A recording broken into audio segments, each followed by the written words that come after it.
So my presentation is about how to kill a bug. Quick hands up, who is from like the Perl community here? That's not a lot of people. The rest is all Koha. Like hands up. And some are not either. Okay. So the idea is how to like show you how we do things in the Koha community, how like we fix a bug. So like you could also have written like how to submit a patch, but this sounds much better. Okay. So let's start with something Nick said once: bugs will happen. I like to quote that. I think he was release manager at the time. So we are all human. We have a process in place to avoid bugs, but they still creep in, right? So as long as we are humans, we will have bugs. So we have to live with that. And they might even survive us. So what is a bug? The normal definition of a software bug is an error, flaw, or fault. So something that is going wrong and not working quite right. In Koha, when we talk bugs, we use a wider definition of it. So it's a typo, a wrong grammar thing, missing documentation can be a bug, actually. Our manual team also works with Bugzilla. And improvement ideas, new features, new modules, everything is a bug. So when I say bug, keep in mind that I don't only talk about things that don't work. Sometimes it's really awesome stuff that is also a bug. This is a beta, like a New Zealand bug. Really scary one, right? I'm kind of glad I'm not going to meet that one here. Okay, so I'll show you our development workflow, which starts with a bug is filed. So I talked a bit yesterday about nothing can go wrong when filing bugs, if you have been there. So nothing can go wrong, file a bug, put your idea in writing. So we file a bug. If you file a bug, it's always nice if you pick a nice description, like something that if people only looking at the result list, they like can make out what it's about. If I just put in like improvements for the acquisitions module, it's like, meh. That's like, that could be anything. Or so being specific is nice there.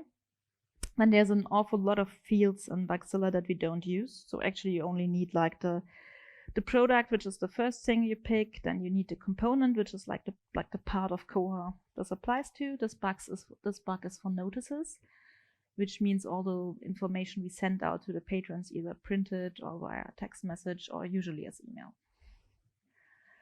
And then we actually, from importance, we use only the second part. So this one is minor. It's a bug, but it's like, it could also be trivial, probably because it's just a typo. Maybe it's minor because it's in messages going out to patrons. So it's not only something that staff will see, but also. Okay, so next one. Now a patch is written, like someone might pick it up. A lot of things that are worked on in Koha is like paid work. So we're not having like super many volunteers that are just doing it from the good of their heart, but we have some, of course. A lot of it is because we get paid to fix it. So I wrote a patch actually for this presentation. So I looked for a nice and easy bug too. So we're fixing the spelling of thank you, and this is just the diff. So as you know, Koha uses Git and has been for like forever, basically, almost. And we have tools to communicate with Bugzilla. So you can all do it on command line and say, yeah, no, like change the bug status, put a comment, upload my patch. So keep that in mind. We also ask people to write nice commit messages, which I did here a bit more than I might have otherwise, but I needed it for the presentation. So the thing is, like, the first line should describe the fix, and we always put like bug number colon in the front. That doesn't only look nice in commit history, but it also makes it easy to use our tools because they look for that as well. So then we always put a test plan in the commit message so that the next person knows what it's all about. So this is something that developers need to do. We force them to write a bit of documentation.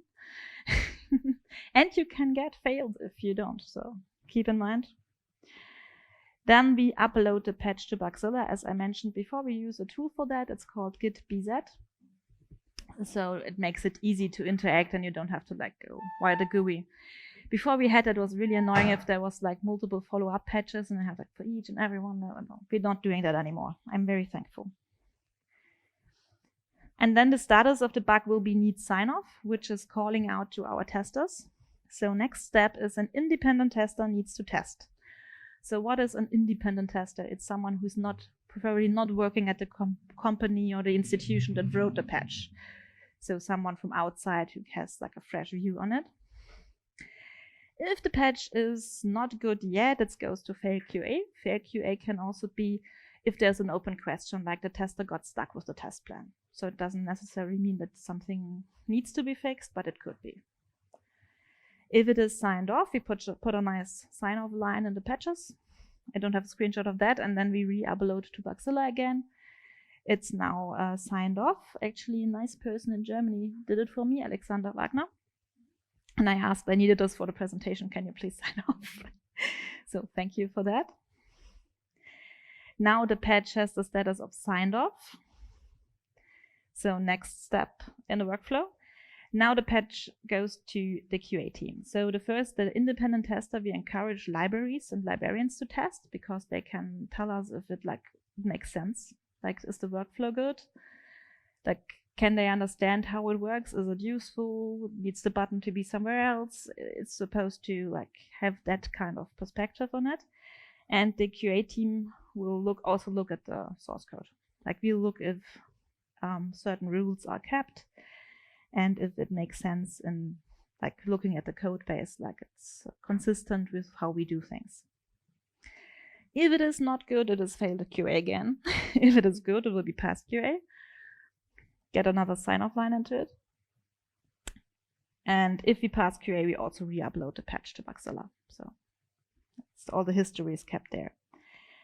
When doing QA, we have some nice tools to help us. We have the QA test tools, which is a script that checks for some of our coding guidelines. It can also help, like if you rename a central configuration parameter, we might make a check that the patches come in and say, so yeah, that still has the old name, so it needs to be changed. But it also checks for things like, is one of our files in alphabetic order or are there tabs in it?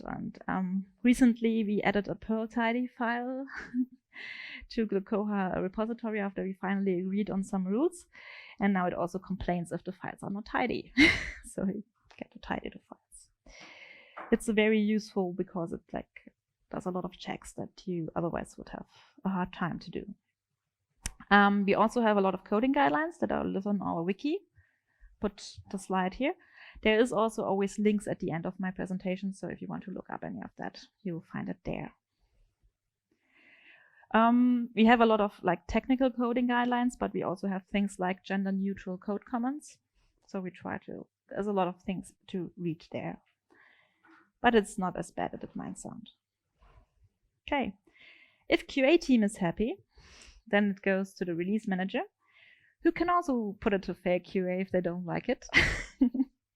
Or they can push it to the repository. So only one person in the Koha board is actually pushing to the repository at a time, which avoids a lot of conflicts and people breaking each other's stuff and resolving those.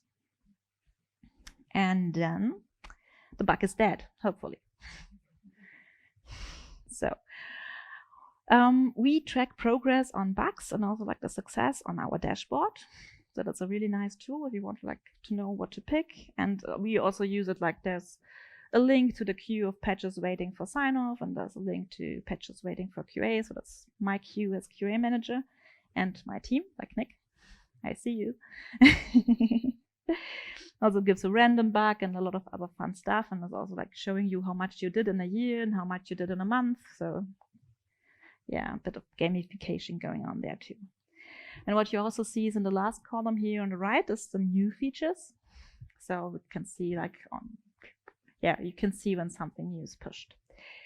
We also have a script for the release notes that we use. So we are automatically generating the release notes from Bugzilla and the repository. And they are updated daily, I think, automatically. So you can always see what the next version will have in terms of features, and they'll grow automatically until release time.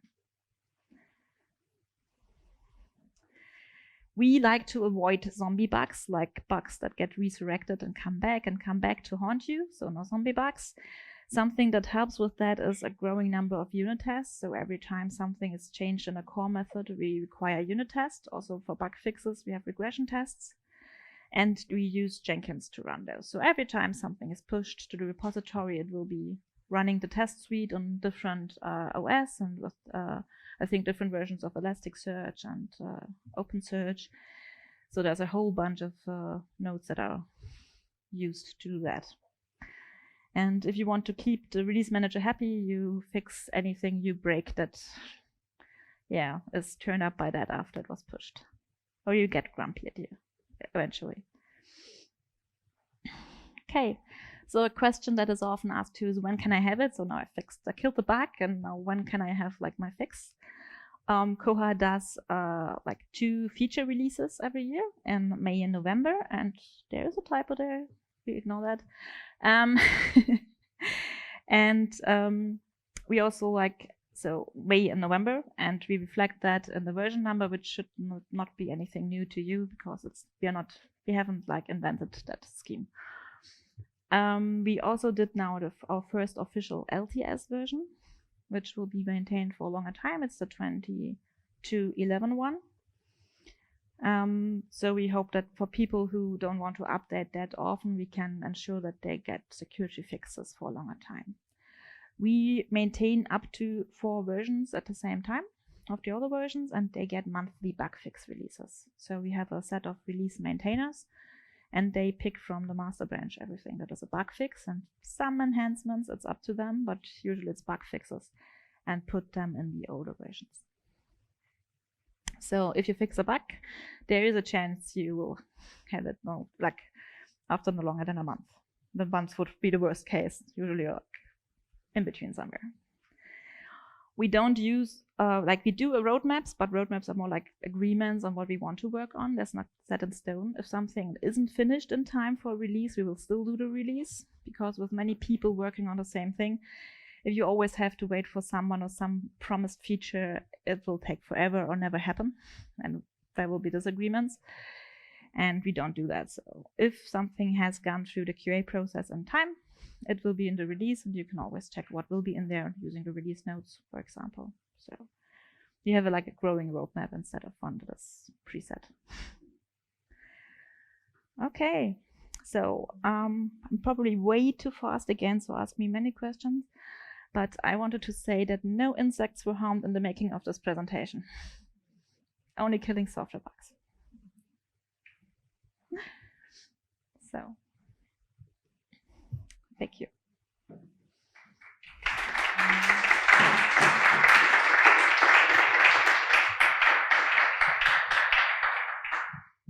Yeah, thank you for the interesting presentation. This is more a stylistic question. In your first in your example bug fix, you only had the bug fix for a reinstallation, because it only fixed the initial setup. Do you want to join QA? No, well, let me ask my question first, and if I like the answer. No, and my question is, for a running installation, I would have liked the update statements to the database maybe instead, or, well, yeah, maybe instead. What is your approach to that?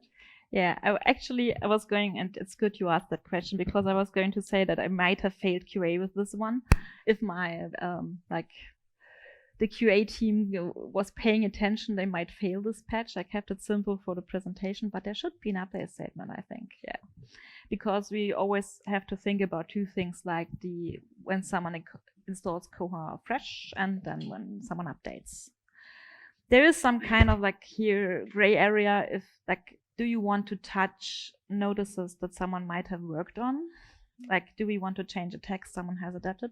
For the thank you one, it's maybe clear enough that it is a real typo that should be fixed, but there is some gray area there. So it depends on the QA team member, I guess, that will look at this patch. Hi, I come from the Perl side of things, and I know nothing about Koha. Mm-hmm. So let me know if this is out of scope for your presentation. I'd like to know about the tooling. So you've shown Bugzilla and you've shown GitLab, and you've talked about Git and there's Jenkins. So if I was to submit a patch, does it have to be in your GitLab? In your Bugzilla? Do I have to raise a ticket in Bugzilla? Do I have to attach an actual, archive with patch files?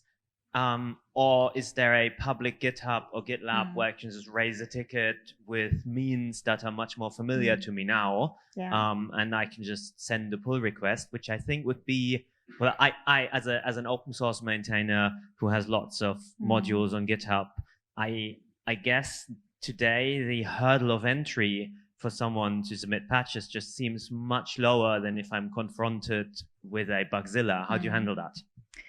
Yeah, it's a good question. Traditionally, we like to host our own things, like very open and all that. So we host the community has their own Git repository, and the GitLab and GitHub is only like mirrors. They're not like actively worked on. And you have to raise a bug, yes. I mean, if you we don't use pull merge requests yet, not for Koha, like for some of our other side projects we do. But Koha is just too big. I mean, the issue tracker wouldn't suffice for Koha in GitLab, I think. But Nick might disagree. I just wanted to add that to remove that barrier a little bit, in the Koha testing Docker environment, which is a complete you spin up the testing environment, it gives you all of the tools that you need. From the command line, once you've made your changes and committed them, you just do git bz attach, and it will send it over to Bugzilla and do all of that for you. You will need to have an account, which you'll set up, but it's kind of a one-time setup, and then we try to make it as easy as possible to send the patches in, so you're not like formatting the patch, attaching, doing all of that stuff. Yeah. I should have talked about Git Koha testing Docker a bit. It's really great too. I'm not no sysadmin, but I can spin up a Koha in like 10 minutes or so. So as somebody who, like Julian, is a Perl developer, who also started to do a little bit of core stuff, I have to say I feel your pain. It's impossible to do like a drive-by commit, how we call it. It's like not possible in core. I know that you have your reasons why you're not doing it, but as like somebody who used to be not involved in core and now is a little bit involved in core, it's unfortunate that you don't have this, and maybe that's one of the reasons why like the larger Perl community is not as much integrated into the core community, because you have your ways, which makes sense for your product. But it's like in the open source world where we are living, it seems, I don't know, ancient and weird and old, and yeah, like all of the negative aspects you think about when you think about the library. Yeah, a lot of old dusty books. But but on the other hand, you have a very stable and cool product that just works, and you have a lot of developers working on it. So, and I guess if you want to do a commit to the Linux kernel, then you also have to jump through some hoops and cannot do a drive-by commit on GitHub. So that's maybe the difference between a small cpan module and this big, huge product with thousands of users. Yeah, if it would be easier to do smaller and simpler commits, it would be like great. I do get your point. As I said, we use the GitLab issue tracker and things for other stuff. So yeah, if you start like with making a plugin or so, you can probably use it on GitLab. But yeah, it might change at some point how we do things. Like nothing's set in stone forever. But I think with 30,000 bucks, I wouldn't like want to maintain those in the issue trackers on GitLab.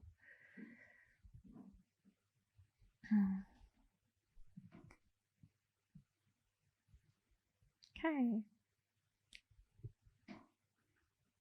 Yeah, if you want to have a patch in Koha, find me on the workshop days. It's really not as bad as it sounds. We can be really fast, and I'm happy to help you. Thank you.